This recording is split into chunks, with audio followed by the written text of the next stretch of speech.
Are you listening? Damn. Yeah. Yeah. What's up, everybody? Welcome into the Run-In Podcast with Sped and Big Mike. I am your host, Big Mike, and that is my wise man, as always, Sped. How you doing today, brother? All right, man. I'm chilling. How about yourself? Doing good, man. Ready to talk some wrestling. It is a big week on the show. We appreciate everybody coming in, everybody tuning in from Twitch, X, Facebook, wherever you're watching us. We appreciate every single one of you, and cannot start the show without our main day one. Put up your ones for Lady Alpha from day one. Welcome to the Run-In Podcast, your home for all things wrestling, hate-free, drama-free. Join the discussion, and don't forget to like and subscribe. You heard me mention it at _Big Mike 27 on YouTube and X. Big Mike 2727, as I just learned from our behind the scenes on Twitch. That is my Twitch name. So go follow us there. At Spedrock X SPE3D ROCK4. I think it's on all platforms. I'm pretty saying. No, it's on your TikTok and stuff like that. Yeah, it's everything. Yeah. Hold on one second. I had to change the category back to what the drop was. It says the Run-In. Look at your screen. See, this is why I kept telling you we need to add Twitch into the StreamYard. Yeah. No. It says talk shows and podcasts. I had to change that back to the Pokemon drop so I can get those people to come in and we can gain some of them followers too. But we are a talk show or a podcast. Because God knows I understand that, but I can't give out free stuff to people like that. Yeah. I got you. That's right, ladies and gentlemen. If you're watching this, if you go join Spedrock on his Twitch, you can get free giveaways by subscribing and following to him. So make sure you go check that out. So that's always pretty cool. But again, like we mentioned, big week in wrestling. We will be going over Halloween Havoc. We will be predicting Crown Jewel. And we will talk a little bit about weekly shows, although not much because it will be very PLE heavy this week. But we will touch on a few things. You see our beautiful graphics that Sped works on every week, and myself. It is a very team collaborative effort. So thank you for him for jumping in on this and helping out as well. I don't have a what? I was gonna say I didn't touch this one this week. They don't need to know that. Goodness. I gotta be honest with people. I can't be credit. I can't be like that. Quit talking. All right, guys. It's a Friday night. We don't normally do this on Friday night. We did kind of have a scheduling conflict because last night was spooky time, Halloween, and we both had some family obligations, so we moved the show to Friday just to fit everybody's schedule. Hopefully, you guys will still join us. But yeah, it's we get a little goofy on Fridays apparently because it's a little bit more laid back and fun than we usually do. I like it. I like it. We'll start off because I don't have a title card on the side for it. We will start off with AEW Dynamite from Wednesday, which I thought was a banger show. In true Halloween fashion, it was Fright Night Dynamite, as they told you every chance they got. But a banger show. What'd you think about the show overall? Finally, Private Party is tag team champions. I've been saying this for weeks. I couldn't hold this in. Okay, I really couldn't. Apparently, I got that. I was so excited. I don't know if you guys saw my tweet or post, whatever it is, but I was super excited when they won that match. I was like, oh my God. Gin and juice, folks. This is finally, we're getting AEW champions that we can get behind. And I think these guys are about to take that division to a different level. And it's going to be fun to watch. But hey, all right, hold on. What was that whole Jericho stuff? What was he on about? I don't pay attention to what Jericho says, so I couldn't tell you, to be honest. He came out and said some Jericho things. Yeah. And, Jericho looks dumb anyway. So, I mean, they just sat there and waited. Anytime we're talking Dynamite, I could give the shows A+, anywhere. But as soon as Jericho comes on the screen, it automatically drops at least a half a grade. Like if it's an A show and Jericho walks in, it's automatically an A- or a B+. Just because, Jericho gets on my nerves. He needs to go away. What did you think of the I thought it was interesting. I like the way that they did that. I don't like the way they played up the ankle as much. I get they wanted to put him in some peril, make him look like he had to come back. So I get that part. but I think it kind of led into what Buddy Matthews. Yep. Is he Matthews? Yeah, it's Matthews here. It's Murphy. It was Yeah. Murphy in WWE. Yep.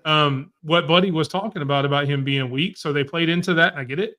I'm glad he won. Obviously, I'm excited about him and Malachi Black next week. I think it's going to be a really good match. That was cool. That was really cool at the end, where the Yeah. lights go out and then they're still shaking hands. I thought that was cool. But what did you think? Specifically in that match, what did you think of the buckle bomb into the curb stomp kick out at one from Adam You Cole? mean the Seth Rollins homage?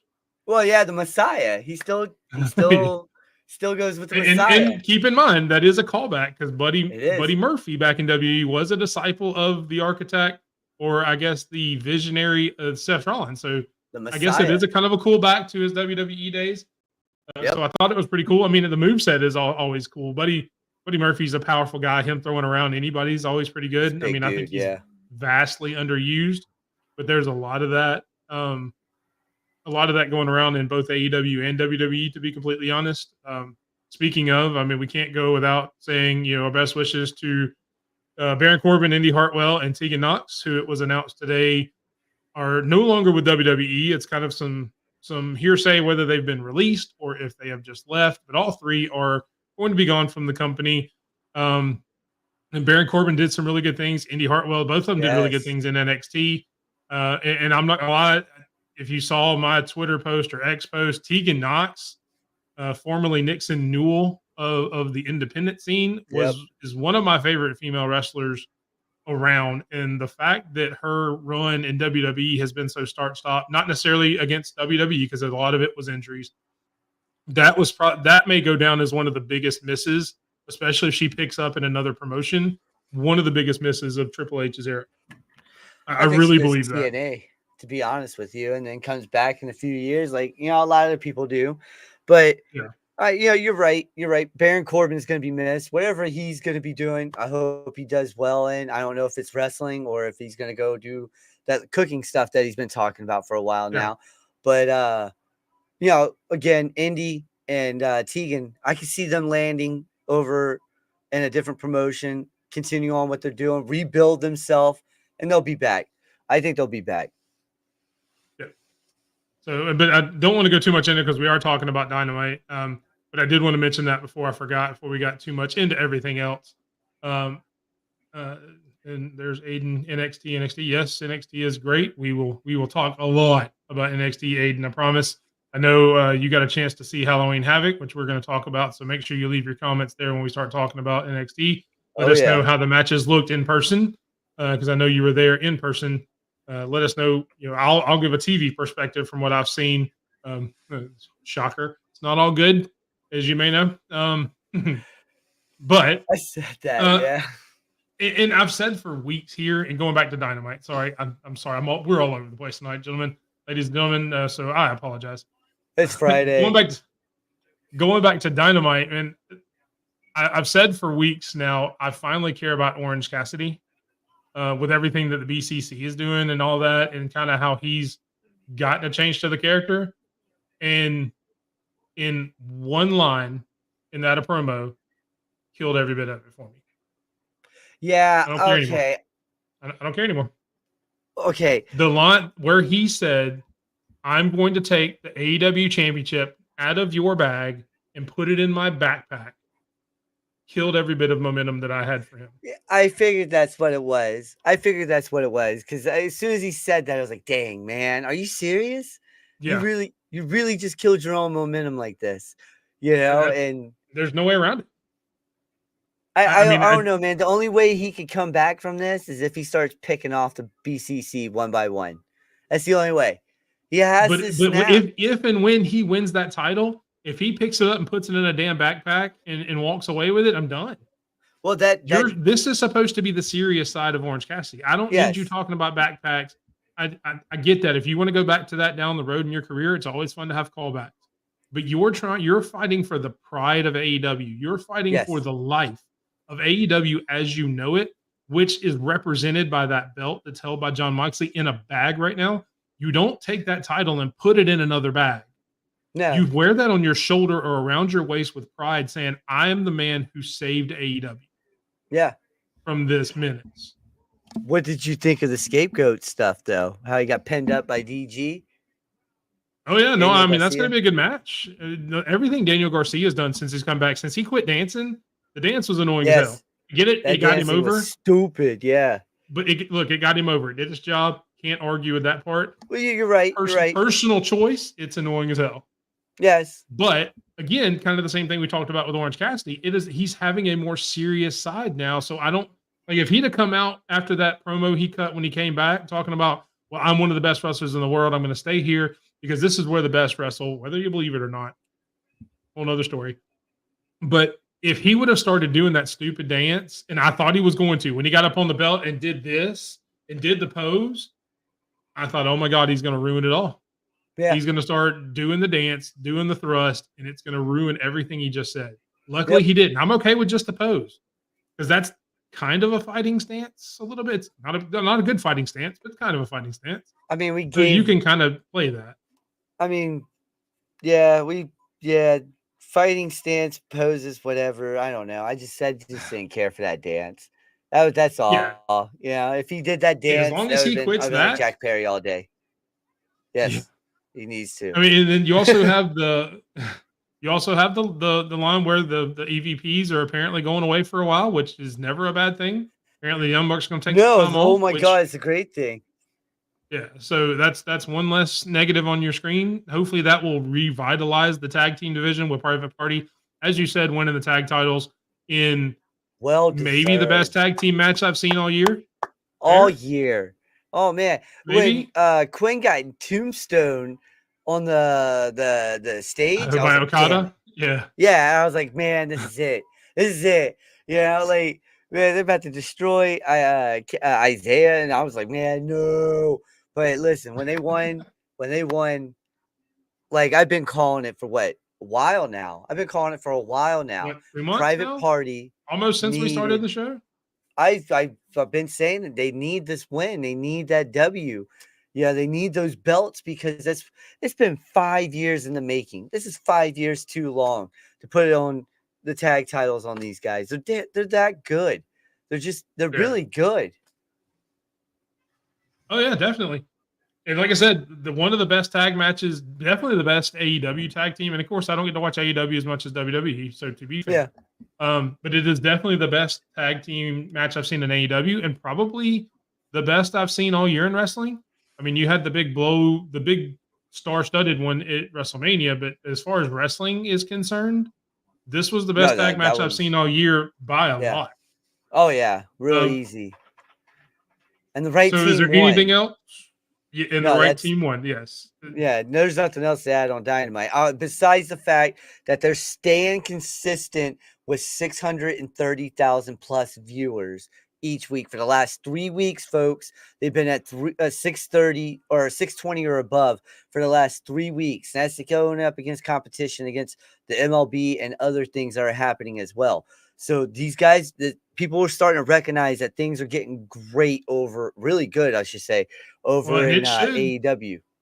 And it should tick up now that, Major League Baseball, especially the playoffs, because the last couple of weeks have been playoffs, which, most people don't watch baseball until the playoffs. I know I don't. So, going up in the next few weeks, it should, it wouldn't sort of shock me if they get up into the sevens or, somewhere around in there just to have some extra viewers there. So, yeah, definitely. They've been on a roll, man. I mean, it's been great.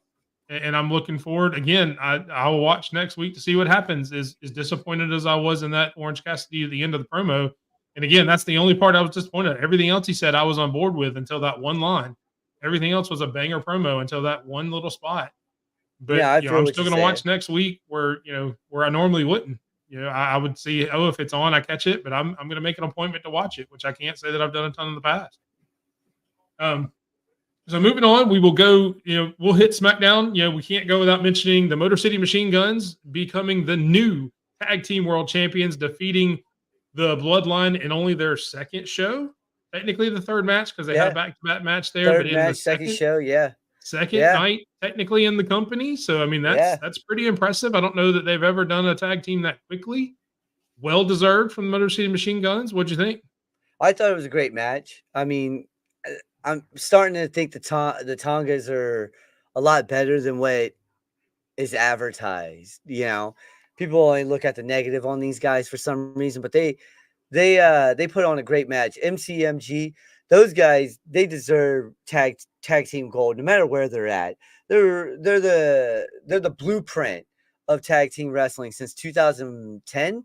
They've been the blueprint for tag team wrestling. So these guys paved the way. These guys deserve it. These guys deserve a great run, and I hope they get that run that they deserve. I think you got a few tag teams that are coming up here soon. You could throw, as a warm up, you could throw what is it, Umberto and Legado, his name right now.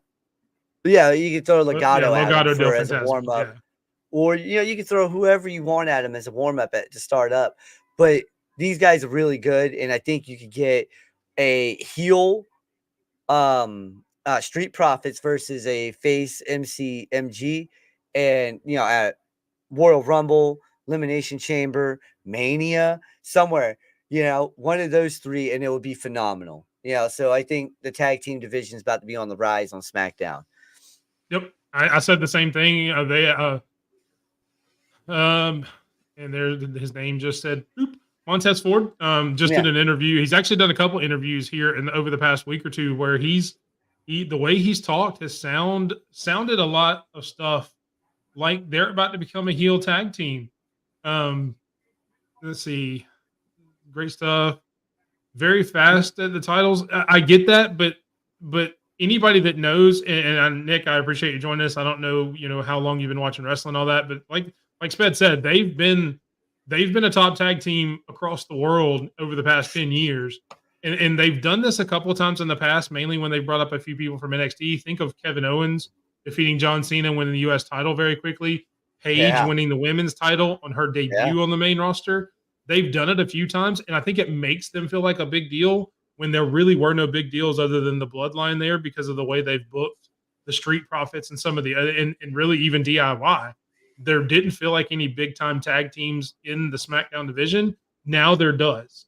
The fact that they won 2 matches on their second night on the roster, and now that they can go through and establish themselves as one of the greatest tag teams, I think that does a lot. If it had been just a regular tag team, and no offense to Private Party, we just talked about how great they are, but they're a younger tag team. If they would have come over from AEW and done the same thing, I would agree. People have been uproar. Yeah, people would exactly because not as many people, as many wrestling nerds as we are know who they are. The Motor City Machine Guns are a little different. So, I agree with that. Let's see. At Church House Sports, 30 years as a fan and journalist. There you go. Heck yeah. Thank you. They could have won. They could have wanted a PLE. You're right. But you're right. Again, yes. Triple H has had this way of trying to make the weekly shows feel big as well as the PLEs. That's one of the reasons he stuck to the 5-match PLE cards, I believe, because he wants people to tune in to the weekly shows before and after and do all that. To where a lot of times you would have people tune out until getting close to a pay-per-view or right there on a PLE because nothing huge would really happen until then. Having these big matches and big title changes on weekly television, I think, is one of the reasons why their ratings and stuff will be going up. So, I mean, I don't disagree with them doing it there. I agree they could have put it on a PLE, but I mean, as we've seen, this PLE here going into Crown Jewel, which we'll talk about, is already pretty stacked with 7 matches, a lot more than they normally do on a PLE. I'm hoping they stay that way. Yeah, I am too. I'd like to see more matches on there. But as long as it doesn't hurt the weekly shows, like I'm saying, I don't want the weekly shows to take a hit and put all the big matches back on.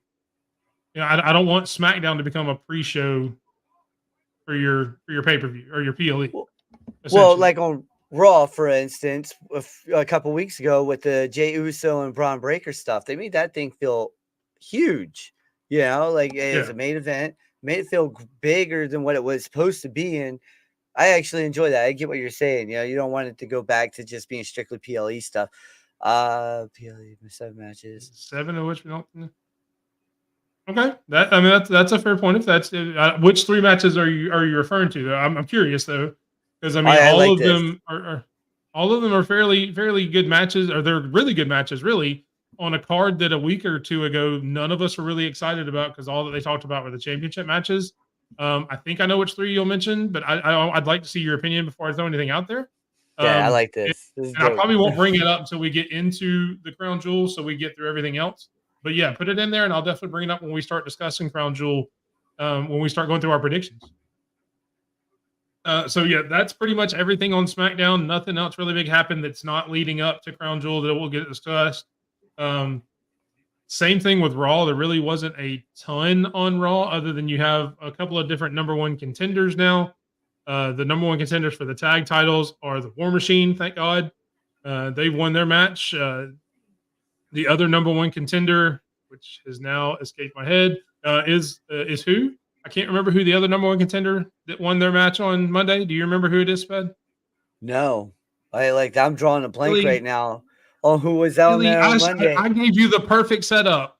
Yes, I know who it is. It's freaking Dom Mysterio. I gave you the perfect setup and you fumbled it. Dom didn't win. Dom's not a number one contender for. Yes, I think he's for set for the tag team titles. No, I thought you were talking about the tag. I was like, what the hell?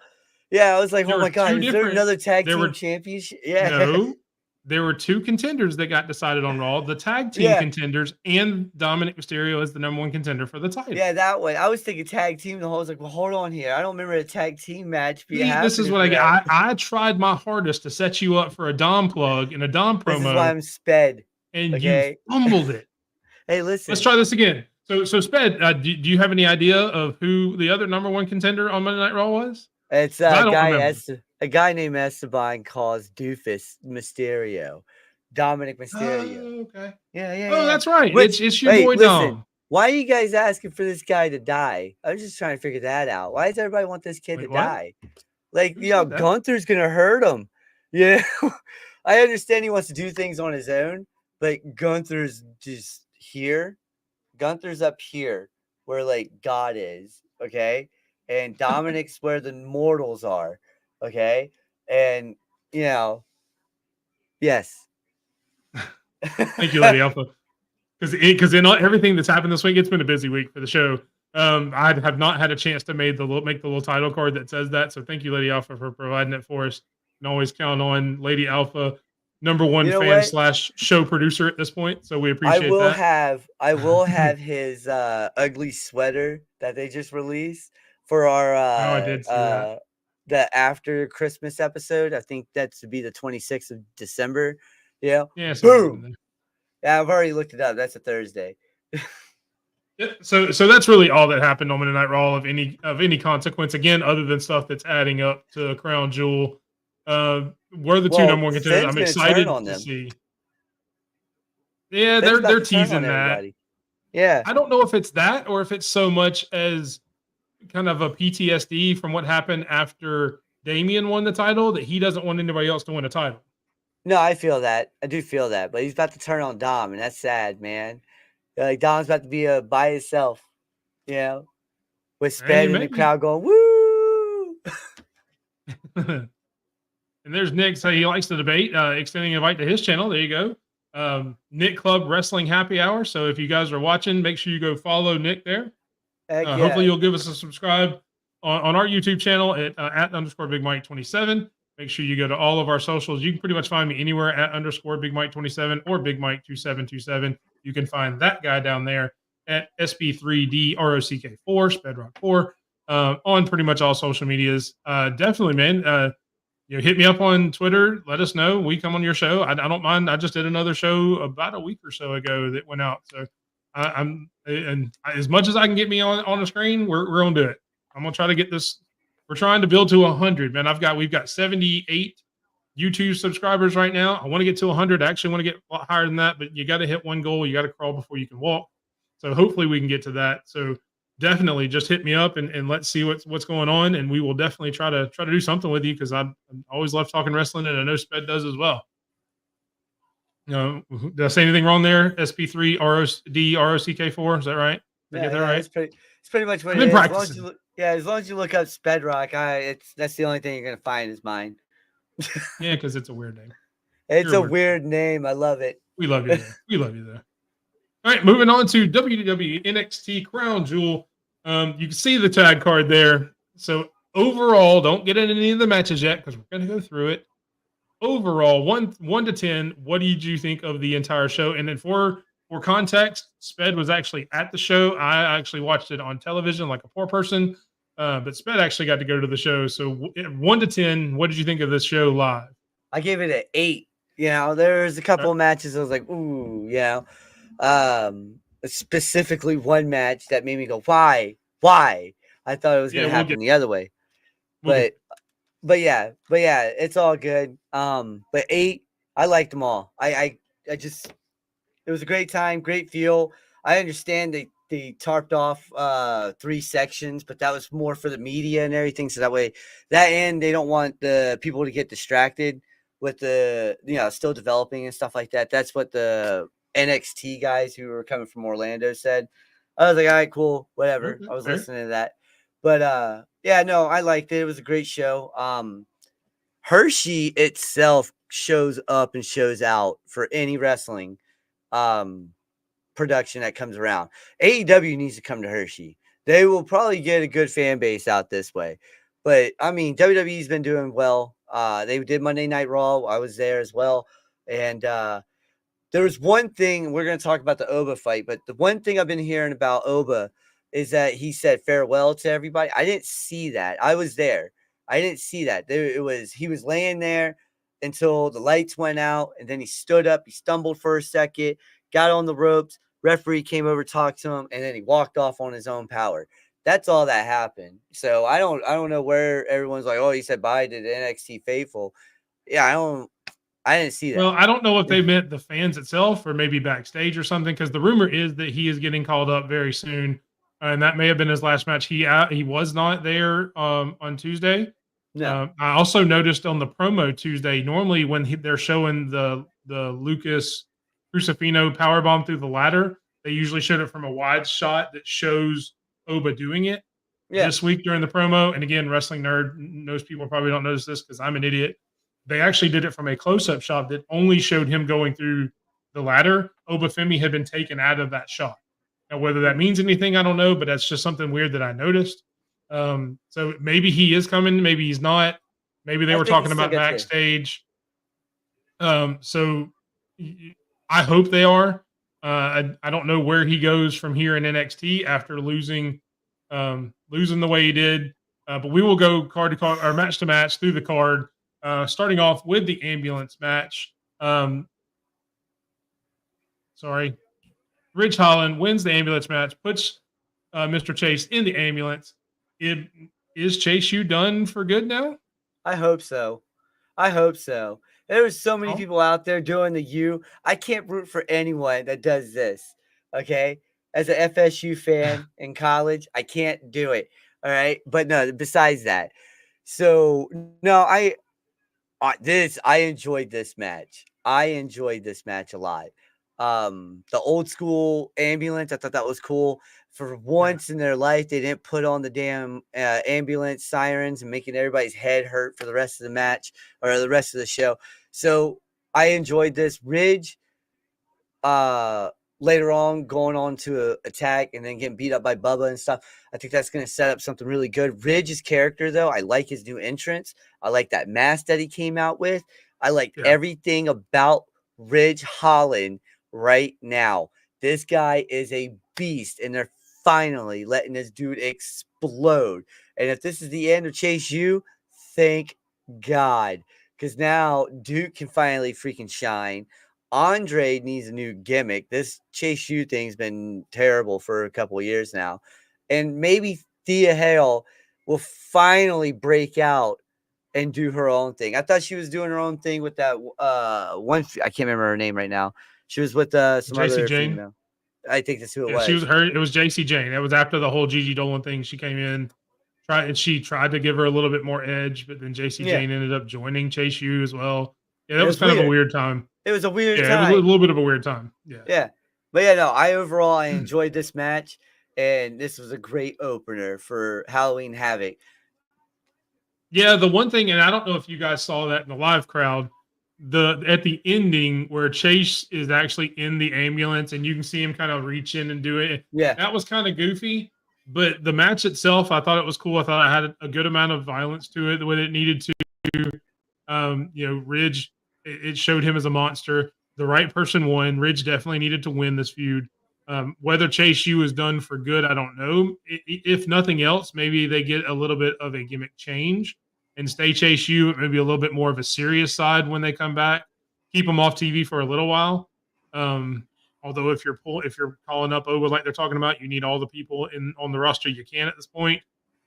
Because if you're going to take more people away, but yeah, definitely they definitely need a change. So if not Chase U done for good overall, the presentation of Chase U should be done, and they should change it up.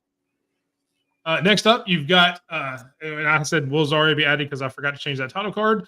We know Zarya was added at the end of it. Yeah. But you do have a new North American Women's Champion in Fallon Henley after a gauntlet match, which to me made the heels look like geniuses. Yes. I mean, out of anything you could have done, even if they had made it like a three-way or a handicap match or anything like that, forcing her to go through three different people and then ultimately losing, I think one makes Kalani look a lot stronger in a loss, and two just makes the heels seem like geniuses at that point. What did you think about all three matches really put together? I like how they had the tiers from Jasmine to JC, then to Fallon. Three different styles, three phenomenal different matches, and that's what made this beautiful. Is that Jordan can go with all of them, and it was great. Right chick won, Fallon or Chica. Sorry, my bad. Right Chica won, Fallon. And I think this is going to go further with the Zarya stuff. Zarya, Fallon. I think this will go a little bit further than that because oh yeah, definitely. Let's hope that they do a War Games with all these women. Let's hope, but we don't know. But yeah, no. Overall, I like this match. Personally, I was sitting there, I was watching it. I thought it was fast paced.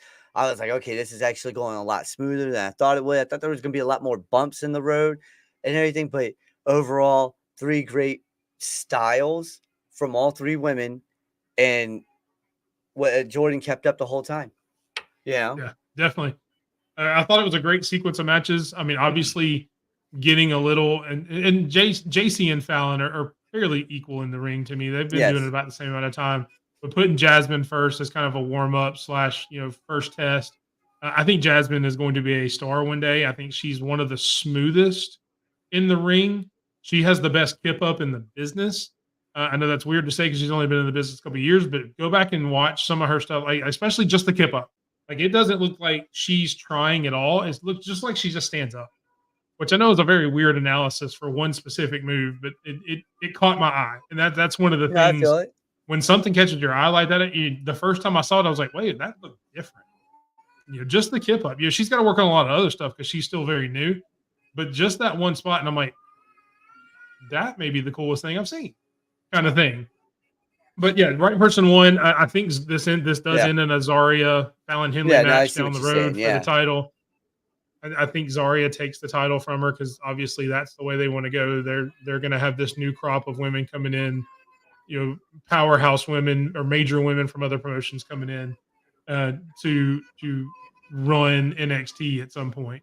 But overall, great match. I'm really glad to see Fallon Henley, who's somebody who's been there a while, get the win, get a title, get some recognition for everything she's done over the past few years, whether it was with the tag team, Brooks and Jensen, then kind of breaking out her own, and now this new heel character she's had for a while.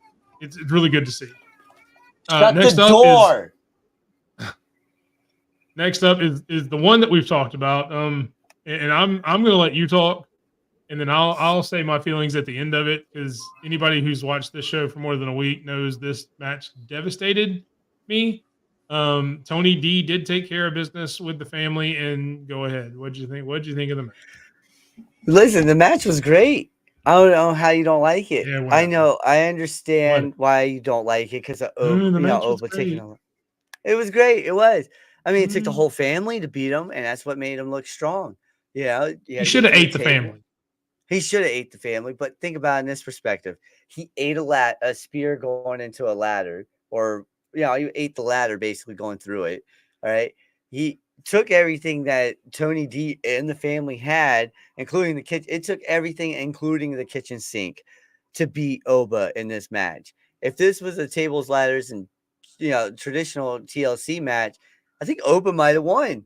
I think he might have won, to be honest with you. But I mean, Tony D is doing some great stuff right now, and I understand how you feel and whatnot. But Tony, you got to respect what Tony D's doing. He took care of his business. He had to Do take I care of the though? business for the family, but the family helped out. Do I have to respect Tony D? Not right now, at least, until maybe a couple No, more and no. matches. In all seriousness, all joking aside, it was a really good match. I am glad they did it the way they did it. That it took a village, so to It speak. did. It did. It took the entire village to get through it. And again, I hope this is where Oba goes to the main roster, because I don't want to see him try to come back in NXT and try to justify it, because why? So hopefully he does go to the main roster. I don't even really want to see him go Well, after Trick at this point. There's a lot of well, stuff that's what going I was on about at the to top of the ask you. card. That's what I was going to ask you. Like, they're gutting the roster of males again, but reloading on the females.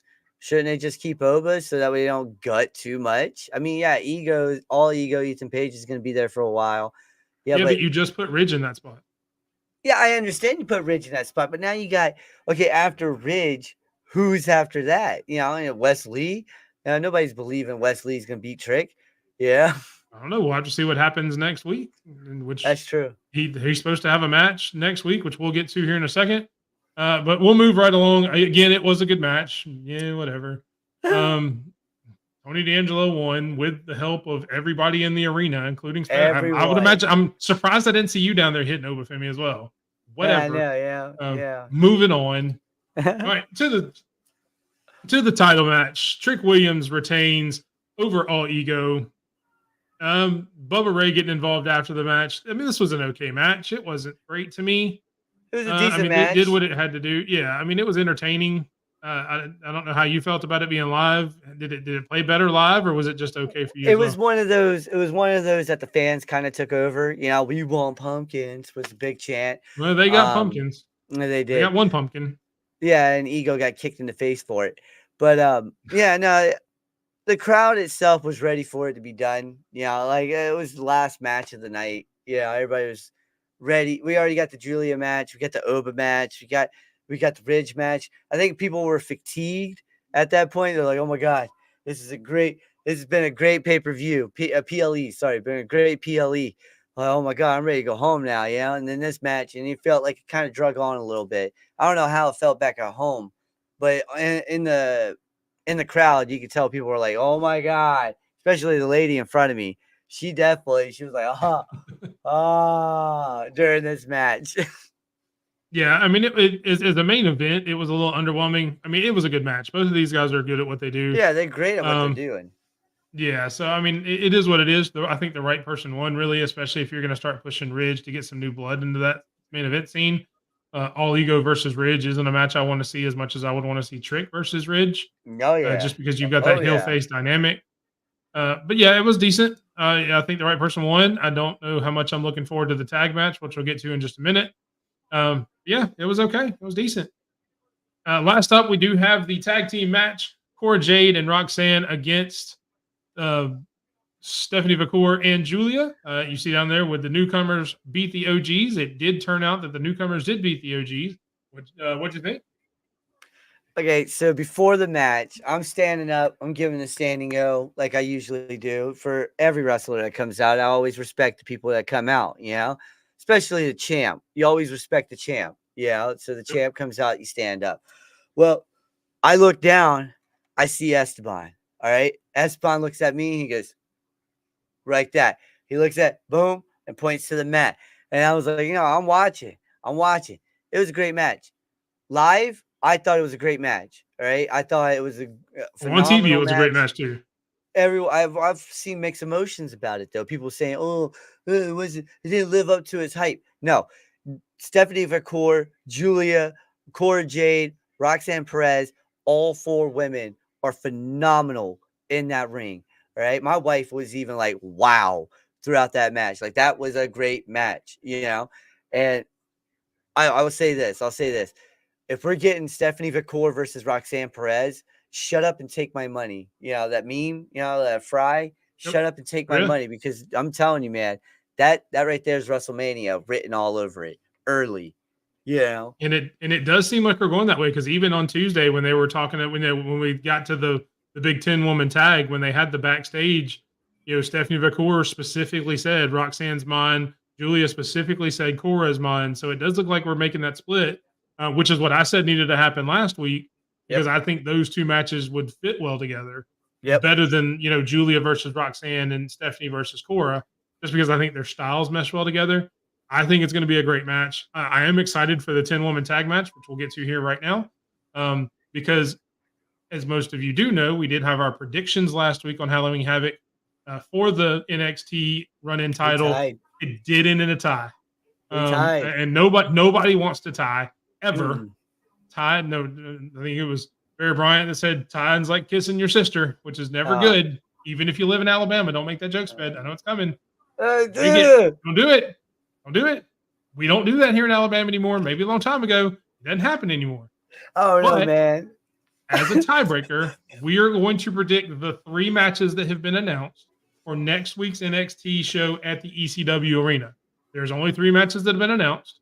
We'll go through them right now. We will make predictions. That will be our tiebreaker. If there's a tie after that, next week when we come on, we will flip a coin just to see who wins. So that way you guys have a run-in NXT champion, as well as a WWE champion after our Crown Jewel predictions. So starting off with the hardcore match, Jada Parker, Lola Vice, with special guest referee, if I can learn how to talk, ECW legend Dawn Marie. Sped, you're up first. Who you got? I got Lola Vice. I got her. Who you got? Oh, I got Jada all day. Jada Parker gonna whoop that girl. I know. I thought I was gonna pick Jada too, but listen. Did you not watch the Jada Mia Yim match? Yes, I did. I do. I know Jada Parker very well. Michin, Mia Yim, same thing. What? Yeah. Look, there's the whole reason she had that match, so she could learn what to do for her next hardcore match.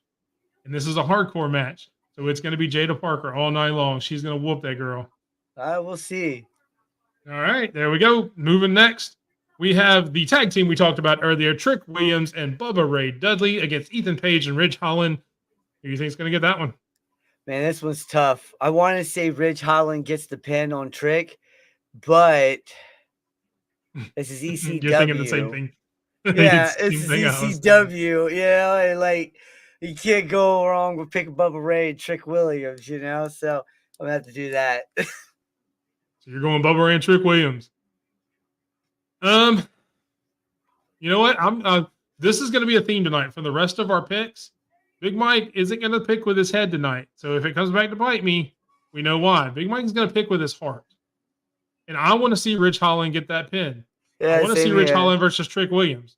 So I'm going to go Ridge Holland pins Trick Williams, gets the win. I think they do have all the cool spots, like the what's up. They do the get the tables spot. They do all that. But at the end of the night, I don't want Bubba Ray Dudley coming to NXT and taking spots from other wrestlers, even if it is at the ECW Arena. I want Ridge Holland to pin Trick Williams, and that be set up a match at your next PLE, Trick Williams and Ridge Holland. Well, what if they did it like this then? What if Ethan Page cost Ridge the pin because he's jealous about it, right? And then, hits, the Eagle's Edge, boom, and 1, 2, 3, Trick Williams or Bubba Ray gets the pin over Ridge. No, that's not what I want to see. I said one was. My heart. You're not going to change my heart. My heart's in this right now. You can change my head. You can talk me out of what's going on in my head. You can't talk me out what's going on in my heart. My heart says I want to see Ridge Holland hurt somebody. I do too. Not for real. Don't do that again. Don't hurt anybody else. Yeah, no. That was an accident. Yeah, that was an accident. Don't hurt anybody else. All right, and the last of the advertised matches so far, they're going to add more. Obviously, you do have the Wesley, Ethan, or Javon Evans match that's teased, but it's not an official match, so we're not going to pick that yet because I don't know if it's going to be just a one-on-one or if it's going to be a 3-way with RVD. But the other match that is actually advertised is the 10-woman tag match. You have the heels of Jasmine Nix, JC Jane, Fallon Henley, Cora Jade, Roxanne against all of the baby faces. Julia, Stephanie Vacour, Zarya. Oh crap. Jordan. Jordan Grace and Kalani Jordan. The two Jordans at the end there. Who do you think is going to win this one? Oh, okay. Zarya is going to pick up the win on Fallon and get that title shot off the bat. But that's what I'm going with. I'm going with the meat and muscle over there with Jordan Grace, Zarya, Stephanie Ficor, Julia, and the other Jordan. Yeah.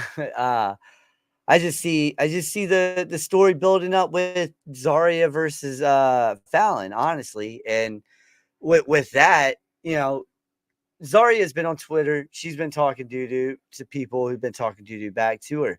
But man, this girl is the real deal. If you go back and watch her highlights on YouTube, people will realize she's the real deal. And they're going to push this girl real fast because that's the only way you can with her. She is quick. She is strong. She is everything Jordan Grace and Rhea Ripley is put together. Think about that. You got Jordan, who's a freaking powerhouse, and then you get the mentality of freaking Rhea Ripley, and that's Zarya. Yeah, and I tend to agree. I'm going with the baby faces as well, which does put us in a weird predicament because that does mean we disagree on two matches, which means we could have a tie. But like I said, we'll flip a coin if that happens because, again, I'm not going against my heart. My heart just tells me that they're trying to build up a lot of these, a lot of these championship matches. I do think somebody from Fatal Influence takes the pin. I don't know that it's going to be Fallon just yet. I think it could be Jasmine, maybe just because she's the most inexperienced one in the ring. Maybe I'll let her take the pin from somebody. But I do think the baby faces will win and does set up a couple of championship matches and a lot of matches in the future with all 10 of these women. And let's be honest, it will set up matches for all 10 of these women for probably the next 10 years. Because you look at this, you look at the picture, look at the 10 women on the picture, and that's the future of the WWE women's division right there. That's a beautiful sight right there. Yes, I mean this is the women's division going forward. These 10 women here, and the future's bright at AEW for their women's division. So that is everything for our tiebreaker NXT wise. NXT. Good luck. Good luck next Tuesday. Not really. Hopefully I kick your ass. Or next Wednesday because it's on Wednesday. That's why they're having the special show. Yeah. Because that's right. Because next Tuesday is that other thing we're not talking about. Moving on to Crown Jewel. And look, I'm not gonna lie, man. A week ago, I mentioned it earlier that I wasn't excited about this card until about a week or so ago. And I'm not gonna lie, the matches that they've added, and going back to Nick's comment, I promised I would, and I'm a man of my word. These are the three matches that he doesn't think needs to be. I agree about the women's tag team one. I agree with the women's tag team one. That one could have went on Halloween Havoc, or it could go on Monday or Friday Night SmackDown. Whatever. Yeah. Monday Night Raw, Friday Night SmackDown. I agree with that one. And the Orton KO one, it's money. That's the only reason why they're doing that one. Orton's money over there. So they've built that match enough that it deserves a bigger stage.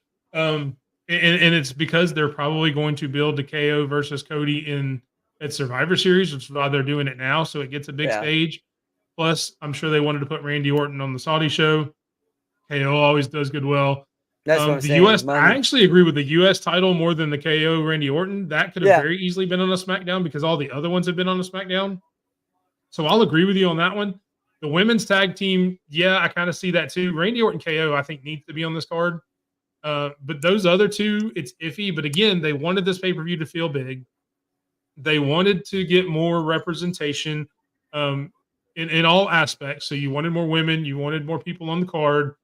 That's the whole reason they're doing it. Let's completely be honest about it. They've heard the murmurs that there isn't enough representation of WWE on PLE cards and things like that. So they're trying to address the situation. So they've added some more matches. They got away from the 5-match card like they've done in the past, and they'll probably do it again for Survivor Series because it is one of the big four. But and that's really all there is to it. I mean, I'm not going to argue because I think all three matches are going to be really good. I'm not going to take away by saying they don't deserve to be there because they're going to be good matches. The only one that doesn't have the build for it maybe is the women's title. But again, you've got all three brands represented going up against your tag champs, that should be on a big show, whether it's a before, after, or go home or come out of pay-per-view Raw or SmackDown, or needs to be on the pay-per-view itself. But we will go through the matches one by one, make our predictions. This one is for the the WWE Run-In Crown, which is one of our 2 crowns that are currently held by yours truly. That's going to be 'cause mine I have soon. 2 crowns. The winner of this will get that crown in the prestige of everything that goes into being the WWE champ for the Run-In. Starting off with that triple threat that we talked about, you've got LA Knight, Carmelo Hayes, and Andrade. Who do you think takes the U.S. title? Mello. Here's the reason why. In Hershey, there was a dark match. He faced Cody Rhodes for the WWE Championship, right? Yeah, WWE Championship. Yeah, that's right, Phenomenal match. Phenomenal match between the two. So it tells me that they're pushing them. However, they did do a Santos Escobar versus LA Knight for the United States title. And LA Knight's got the pop. Yes, everybody likes LA Knight, but he's not connecting. I mean, Escobar got more on a dark match. Escobar got more of the Escobar C chant than we got the LA Knight chant in Hershey. And that's, I think that we're going to be moving on with the LA Knight stuff. He's about to go do some stuff, hopefully different without that title. You could put it on Mello. Mello could take that title and bring it back to what it was. And that's what they're looking for. They're looking for someone that could do that. And I think Mello could do that. He's young enough. Him and Andrade's put on 7 straight matches. Phenomenal. I think he could put on a match with anybody. Phenomenal. And that's what he showed against Cody Rhodes. They put on 6 matches that were phenomenal. That last one when LA Knight screwed everything up. Yeah. But that wasn't on them. So, as much as I hate to do this, I agree with you.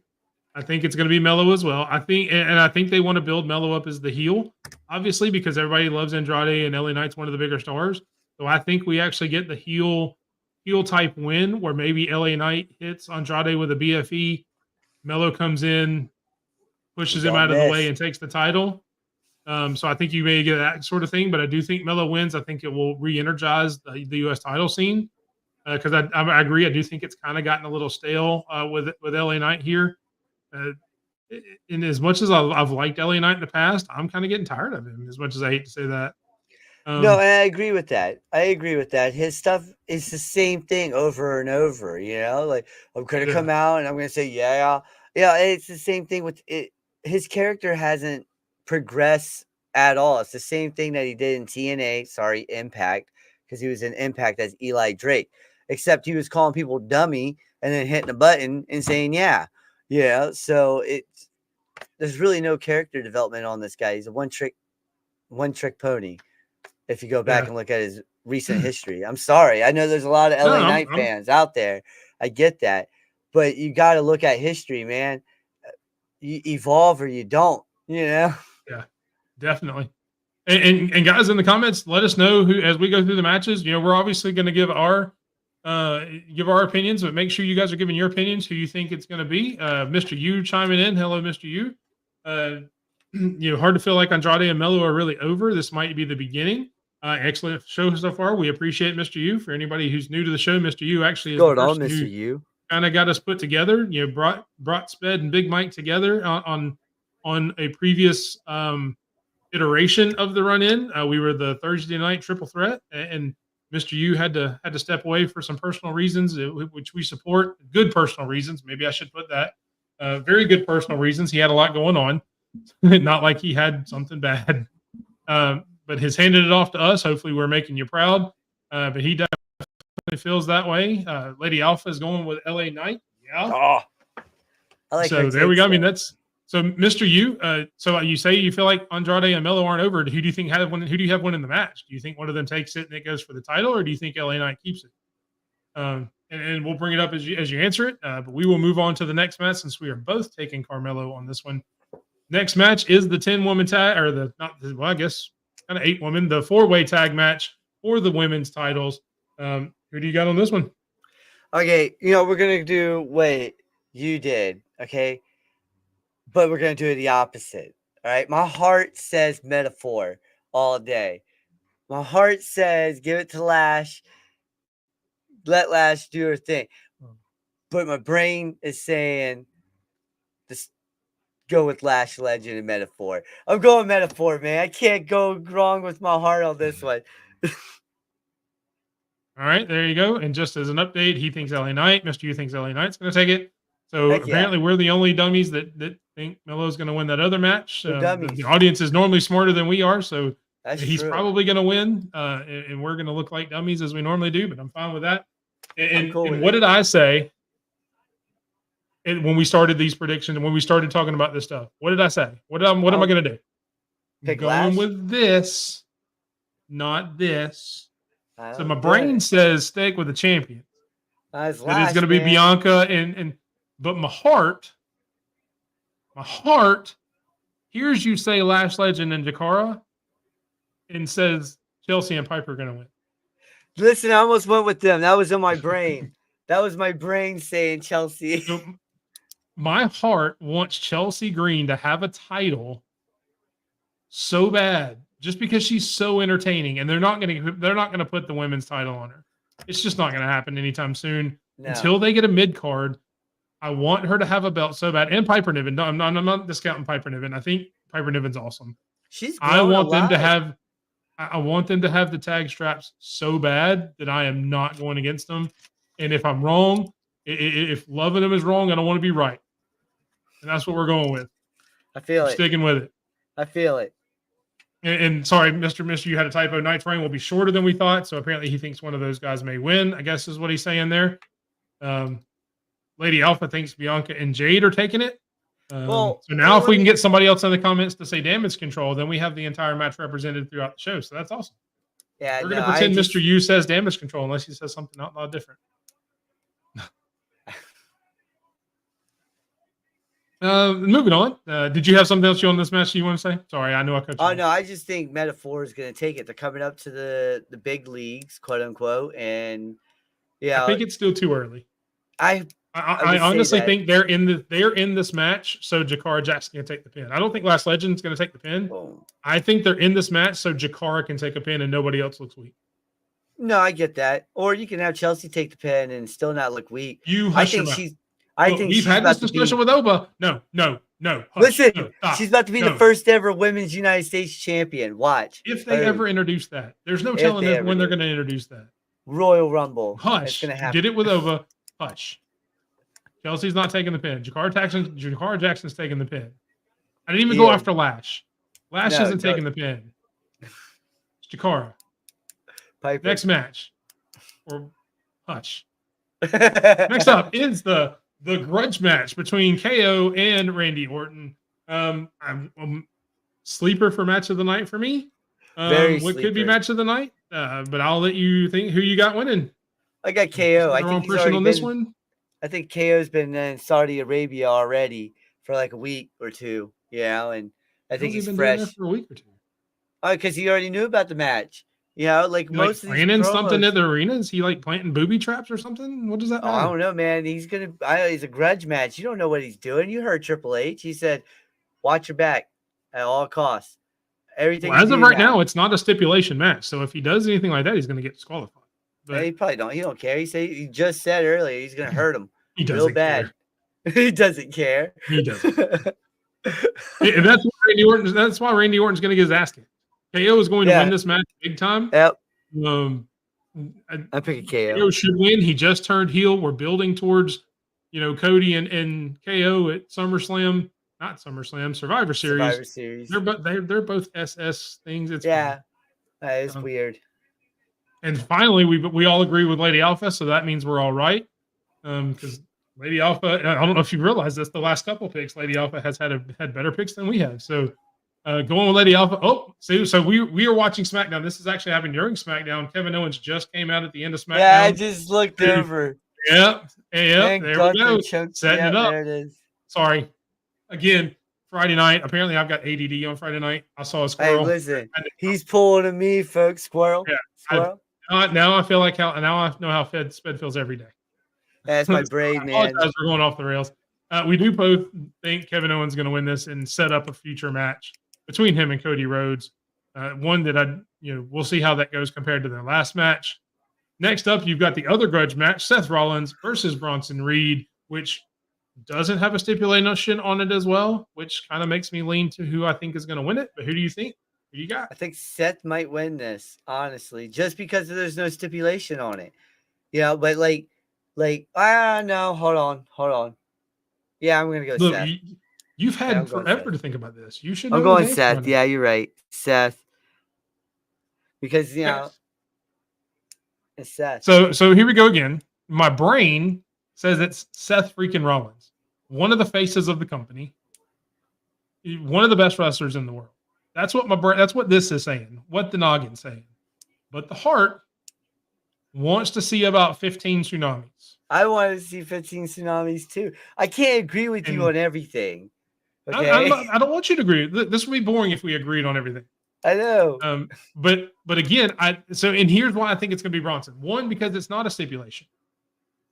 I think that Bronson Reed, because the tsunami is a legal move. You can hit the tsunami 30 times and it's not a disqualification. I think Seth Rollins is going to have to dig deep and go back to that place in his mind where when he was the architect, when he was the visionary, when he was all these things that he talks about he is now, when he was actually those things and did some underhanded taxes and did some dirty shit and will pull out a weapon and hit somebody with it. I think he needs to get there again. And I think by losing this match and having another match later, I don't think this is the first match. I don't think this is the only match in the series. No, and I do think it will be the only one that doesn't have a stipulation. I don't know if we'll get 3 like we did with Punk and Drew, but I do think they'll have another match. And the only way you really do that is by having Bronson win this and maybe Seth come back out on Monday Night Raw and beat him with a kendo stick or a chair. And then you have another match with a stipulation down the line. Well, what if Rollins does turn back to his old ways, hits him with a steel chair, gets caught, ding, ding, ding, there's Bronson Reed's win, right? Well, I still get the win because Bronson Reed won. Yeah, but you still set you're it up you're for arguing next for time. me winning now. Yeah, but I understand that. But then you set it up for the next one. You know what I'm saying? Or I get the win. That's fine. Oh, all right, fine. You get the win. That's fine. I don't want to lose my crown. Dang it! Dang it! Mine's better than this crown, than the crown on the screen. The stupid crown jewel crown. Nobody likes that. And the Lady Alpha agrees with me, so that's automatically a plus. She thinks Bronson's going to get it either. Listen, so there you go. If I win, I'm making a Darth Vader. I'm putting a Darth Vader helmet on. Oh, and don't think so. And my wife reminded me, I actually have a crown somewhere in this house. I was a king for Halloween a few years back. Back when I used to wear Halloween costumes. Don't think I have not turned this house over looking for that crown, and it would have been on this head if I could have found it, but I couldn't find it. So you're welcome. I would love that. You don't have to see me with an actual crown. That would be beautiful. Find that crown. Yeah. Oh, I'm still going to look. It may be in the garage. There's a couple tubs in the garage that I haven't checked that it may be in, but I'm looking. Trust me. If not, it's Halloween season. I may be able to catch a Spirit Halloween that hasn't closed yet. Maybe they've got them on clearance since they're about to go out of business again for another year. 90% off. Yeah, we'll definitely do something there. But I do pick. You are picking Seth. I am picking Bronson. So there's another match that we disagree on. Moving on to the match that was just announced this week, the 6-man tag. Roman and the Usos versus Solo and somebody. We're guessing it's going to be the Tongans, but they show Jacob in the picture there. I don't know that they've said which 3 it's going to be. The 3 of those guys on the right are going to face the 3 guys that are on the other side. Who do you think is going to win that one? What?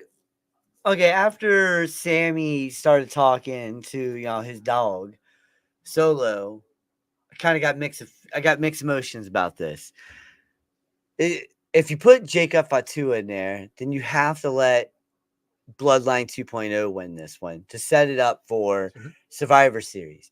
But if you do it like that, I don't know. I don't know how this is going to go because I feel like Sammy somehow gets involved and costs the OG Bloodline this match to set up War Games.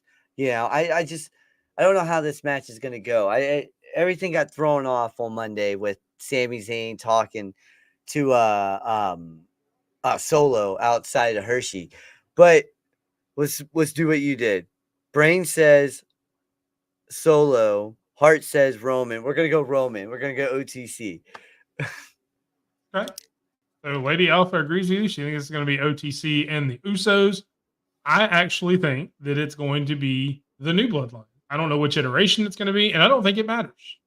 I think the fact that it is still 3 against 4, that the new bloodline still has 4 people.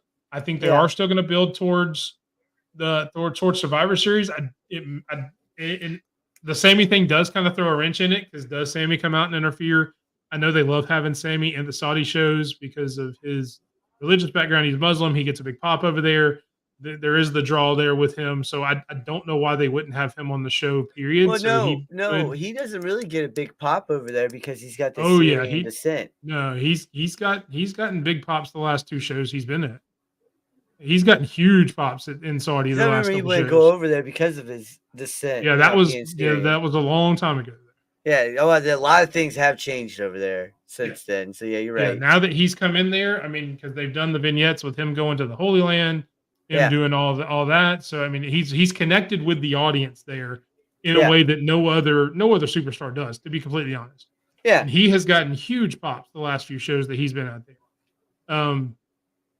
I don't know if he gets involved, but to me it's still 4-on-3. So to me it goes to the new bloodline. The numbers game still wins out, and you still build. Who are they going to get to be their number 4?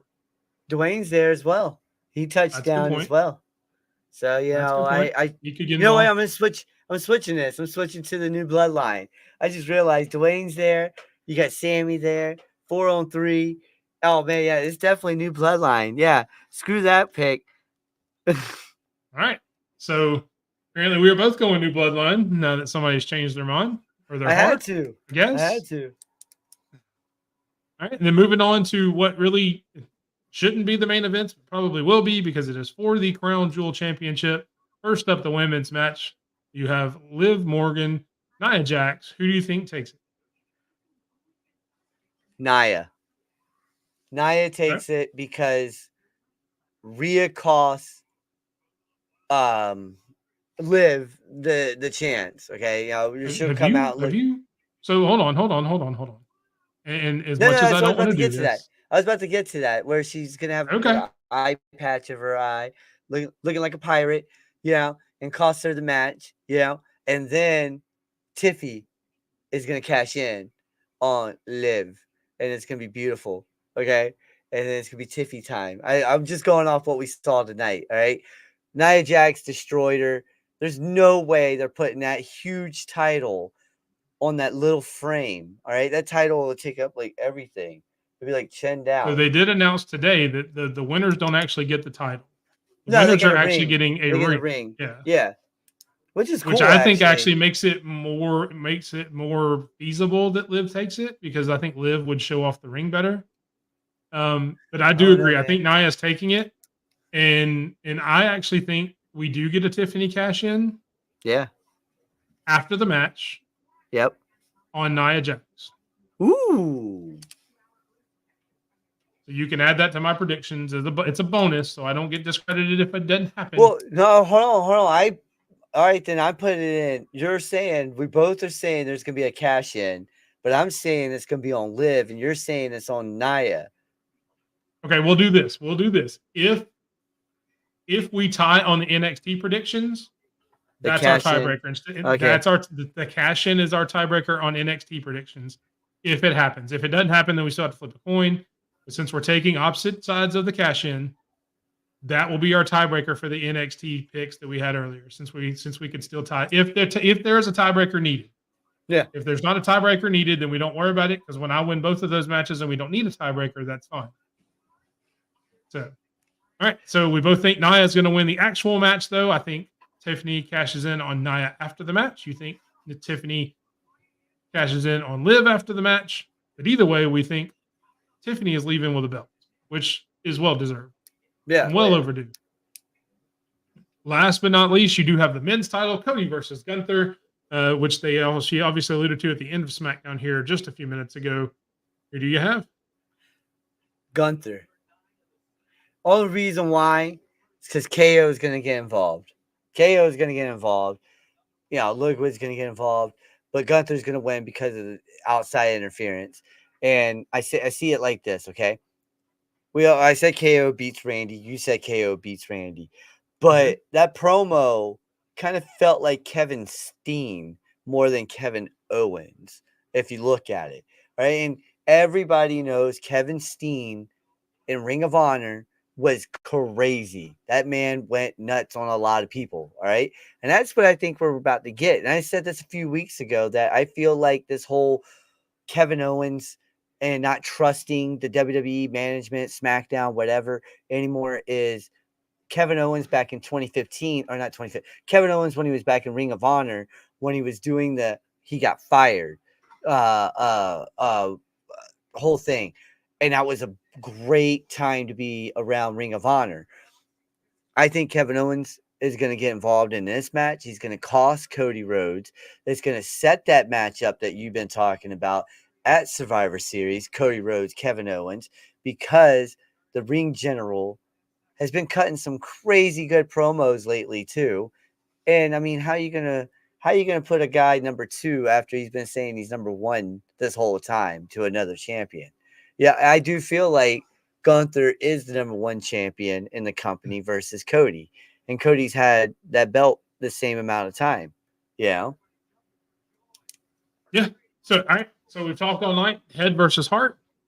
And with that in mind, are you ready for this expert analysis? Ready? Yep. Ditto. That's all I got. Same thing. I can't disagree with anything you said. Good job. Gunther. Yeah. Everything you said, let's copy, paste it, pretend it's in my voice, and you're good to go. So there you go. Congratulations. Someone get the AI going. All right. So there it is. We have all our predictions for Crown Jewel. Hopefully it's just a great show. It is a stacked card. They're making it feel like a big time pay-per-view. And whether that's because they want to expand pay-per-views or they're just trying to do it for Saudi, you know what? Who cares? We get good matches out of it. Bad Blood looked really good too. I mean, yeah, but it was still only 5 matches. I'm talking about the bigger match card, things like that. Oh yeah, it feels more like it's a big 4 pay-per-view. Yeah, because those are the ones that get 6, 7, 8 matches each, not the 5. So again, I hope they're doing it for more than just the Saudi. Not anything against the Saudis. Anybody watching this from Saudi Arabia? Hi, how you doing? I'm not sure why you're watching this at like 3 a.m, but more power to you. We appreciate you. Like and subscribe. But I hope they keep doing it. I hope they have. I don't want 15 match cards. Let's not go full AEW on it. But yeah, 7, 6, 7, maybe 8 matches, depending on. We can do that all day. 7's a good number, man. 7's a good round number, or really is an odd number, but 7's a good number to end on. Yeah. All right, and then so this will kind of allude to our Twitter topic of the week. We've talked about all four shows, and comments. I would like to hear your guys' opinion as well. Obviously, well, let's start with Eddie Alpha talking about the match. Cody's the golden boy. They want him. I can see that. That's a fair point. I thought that too. It is definitely a fair point, but I don't think there's any way that they don't get some kind of interference. WWE has to WWE sometime. There's going to be interference in there. But for our Twitter submission, this came. It was actually probably about a week and a half ago. We saw it, but we had already had a discussion topic for last week's show. So it is ranked the best shows on a weekly basis right now. And you've got the 4: NXT, SmackDown, Raw, Dynamite. Sped, you can go first. And guys, if you're in the comments, we've got quite a few of you watching. Let us know how you would rank all 4 shows as we have our discussion. I'd love to put yours up there as well so we get your opinion. Go ahead, Sped. Well, first off, yes, I do agree with the bottom. I know we didn't change it, but I still agree with that. Yes, crap. Goldust. Yeah, that's my bad. I don't know what the hell I was doing this week. It's all good. It's all good. But no, NXT is number 1. Number 2 would be right as of right now, AEW Dynamite. They've been freaking phenomenal these last 3-4 weeks going on, man. So are you starting from the bottom up? No, I'm starting from 1 down. Okay, 1 down. So he's number 1, not number 4. NXT, and then AEW number 2. That would how it would go for me. Because the women's side, they're doing phenomenal stuff with the women's stuff over at NXT, better than what WWE's doing over at Raw and SmackDown. They're doing things with their mid-card division that the main roster wishes they could do right now. But AEW storyline, people have been begging begging for storylines. Well, now you're getting it, and you're getting good ones. Besides the promo that Orange Cassidy just threw out there, people are understanding that this is becoming great now. This is becoming good, and things are picking up over there in AEW. That's why they're number 2 right now. Number 3 will be SmackDown because of the Bloodline storyline, and then you got Nia Jax running the show on as a SmackDown women's the women's champion over there. But yeah, no, MG, Motor City Machine Gun, those guys coming in, running now, about to run the tag division. Yeah, they got really good characters over there on SmackDown. And then 4, they're slowly getting better. It's getting better, but it's not there. It's not there. 4 is definitely Raw, because they went from all that great storytelling, all that weekly, oh man, what are they going to do next with this, to, oh my God, can we stop with the Judgment Day versus Damian Priest and Rhea Ripley, to, okay, now, Bronson Reed, Seth Rollins, that stuff is going great. Okay, here we go again. Sheamus versus Pete Dunne. So it seems like a copy paste thing over there on Raw versus what they're doing. They're doing a copy paste thing on SmackDown as well. That's why I have NXT and AEW on the top 2. Okay. So I'm actually going to go from 4 to 1, like an actual ranking system, like you would normally hear. And I will start by saying, well, you're different. That's fine. That's why we love you.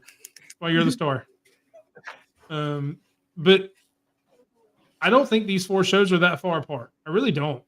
I mean, ranking them 1 to 4, and when I say who the number 4 is, it's not like number 4 is way down here and there's a huge gap between that and number 3, and there's a huge gap between 2 and a huge gap between 1. They're all a lot more similar than they are different. You're right. As far as their quality. And we got somebody new in, Wizzy. How you doing, Wizzy? We appreciate you coming in. So to me, number 4 right now is NXT. Okay. Just because they're so thin in the male roster, there's not a whole lot of direction on the men's side, like we've talked about. Their women's side, if we were just doing that side, they may be number 1. Oh yeah. But as a whole, I think they're number 4. Number 3, I would actually go with Raw. In as much as there's a few storylines on Raw that I love. I mean, everybody knows I'm a huge Karrion Kross fan. I love the stuff with the Final Testament. I like the stuff with Bronson Reed and Seth Rollins. I think that's been amazing.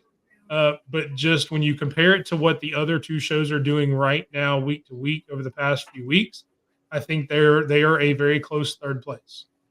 Mainly because they're still trying to get a grasp of the 2 hours from 3 hours. They're still trying to condense it down with a lot more people than those other 2 rosters have. Trying to get everybody in 2 hours. I think once everything goes back to 3 hours, I think it may switch, and they move up. Number 2, I have Dynamite, just because as much as I love the BCC and some of the other stuff, Chris Jericho is still on my screen every week, and I'm not going to put anything with Chris Jericho at number 1. Just because I refuse to. Up until now, you've seen the Young Bucks pretty much every week, and I don't like the Young Bucks, so there's another reason that I just can't. Yeah, no, I feel that. Can't. Again, my heart won't let me. My heart tries to say that other number that's above 2, and it won't let me say it in representation of AEW Dynamite because of Chris Jericho and the Young Bucks, which means number 1 is SmackDown for me. I mean, you've got the tag team division, which is about to pop off with the Motor City Machine Guns. Once the whole Bloodline thing kind of comes to an end, you're going to have the Tongans that are still going to be able to come in and still be a threat to the tag team. There's a ton of storylines that are going to come out of the Bloodline thing. You've got the women who are cooking a little bit. You've got, Piper, Tiffany, Naomi, Bailey, who all seem like they're title contenders. And you don't really have that on Raw now, especially with Rhea Ripley hurt. It seems like it's kind of a one-trick pony there with Liv, which actually does scare me that they may put Tiffany over there and do a cash-in just so they get another star over there. So that does scare me a little bit with my pick. Because I know things have changed over the past week since Rhea got hurt. But right now, I think SmackDown's just doing that a little bit better. You've got the whole Carmelo and LA Knight and Andrade stuff that has been awesome. So I think SmackDown, to me, just takes number 1, then followed by Dynamite, then Raw, and then NXT. Yeah, I feel that. Kind of how I go. I feel that. All right. Anybody else in the comments that wants to wants to chime in, we will put your rankings up before the end of the show, just to show what everybody's doing. Thank you guys for who have ranked us so far, and make sure to follow WrestleMania. That is their X handle who provided this for us, and we'll always try to shout out the people who provided the Twitter topic of the week. That's what the POT will stand for now, just because it's less letters for me to type, and it's not whether Goldust deserves a Hall of Fame spot, which he does, by the way. I agree. Moving on to the Matchmaker series. For everybody new, it's what we do every week. We pit 4 wrestlers against each other with a certain theme to see how the match would be booked and who we think would win.